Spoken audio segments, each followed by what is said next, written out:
पनवेल नवी मुंबई व रायगड जिल्ह्यातील ताज्या बातम्या आणि घडामोडींसाठी सबस्क्राईब करा SN मराठी न्यूज चॅनल आणि दाबा बेल आयकॉन। काय सांगाल, उद्धव ठाकरेंचा वाढदिवस आहे, कशा पद्धतीमध्ये तुम्ही त्यांना शुभेच्छा देणार आहेत? हे उद्धव साहेबांचा वाढदिवसाचा आम्ही त्यांना खूप शुभेच्छा देतो। बाळासाहेबांनी जे विचार आम्हाला आणि त्यांना सांगितले आहेत त्या विचारावर त्यांनी पुढच्या काळामध्ये काम करावं अशी जनतेची इच्छा आहे आणि मला तरी असं वाटतं ते करतील आणि त्या निमित्तानं त्यांना भावी आयुष्याच्या मी खूप शुभेच्छा देतो। मंगल प्रभात लोढा उद्या धन्यवाद मोदीजी कार्यक्रम आयोजित करतायत, जो काही आता विद्यार्थ्यांचा आंदोलनाच्या संदर्भात जो निर्णय घेतला त्या संदर्भात याकडे तुम्ही कसं बघताय? आता काय कशा करता धन्यवाद मला तर काही माहीत नाही, पण शेवटी चांगले निर्णय झाले हे आजच झाले, मोदीजींच्या काळात तर असं नाही आहे। मला तरी असं वाटतं की एका निर्णयापेक्षा पूर्ण केलेले जे कामं आहेत त्या बाबतीमध्ये जर कार्यक्रम झाला असता तर आणखी जास्त मजा आली असती। धर्मेंद्र प्रधान यांच्या राजीनाम्यानंतर राज्यातलं वातावरणही ढवळून निघालेलं आहे। देवेंद्र फडणवीस यांना तातडीने दिल्लीत बोलवण्यात आलं होतं आणि संजय राऊतांचं असं म्हणणं आहे की त्यांची शिक्षण मंत्रीपदी भविष्यात वर्णी लागू शकते।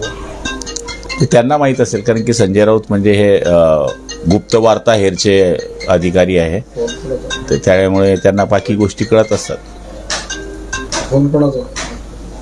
APSCचं पुन्हा नागपूरमध्ये पेपर फुटल्याचं पाहायला मिळतं, या सगळ्याकडे कसं बघताय? नाही, हे होताच कामा नये आणि असे जे कोणी आहे त्यांच्यावर कडक कारवाई झाली पाहिजे, कारण की विद्यार्थी वर्ष स्ट्रगल करतात आणि मग अशामध्ये आत्महत्येचं प्रमाण वाढतंय। आपण बघतो की तरुणांच्या आत्महत्या बऱ्याच प्रकरणामध्ये, मग एखाद्या वेळेस लग्न जमत नाही म्हणून आत्महत्या आहे, MPSCमध्ये नापास होतं त्याच्याकरता आत्महत्या आहे।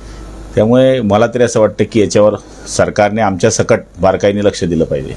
पेपर फुटी संदर्भात केंद्र सरकार आता मोठा कायदा आणण्याच्या विचारामध्ये। चांगली गोष्ट आहे, कायदा आणलाच पाहिजे, कारण की हे जीवन मरणाचा विषय आहे, त्याच्या जीवनाचा विषय आहे।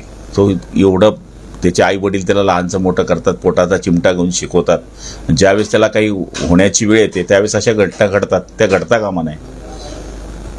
अंधभक्तांच्या विरोधात देशभक्त जिंकल्याचं उद्धव ठाकरे म्हणतात। ते आता शेवटी ही तरुणाई यांचा न्याय मिळाला पाहिजे याच्याकरता सरकारने काम केलेलं आहे।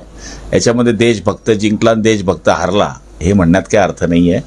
शेवटी ज्या तरुणांची मागणी रास्त होती ती मागणी सरकारने मान्य केली, त्याच्यामध्ये सरकारचं धन्यवाद मानण्यापेक्षा सरकारवर बोलणं मला वाटतं हे उचित नाही आहे।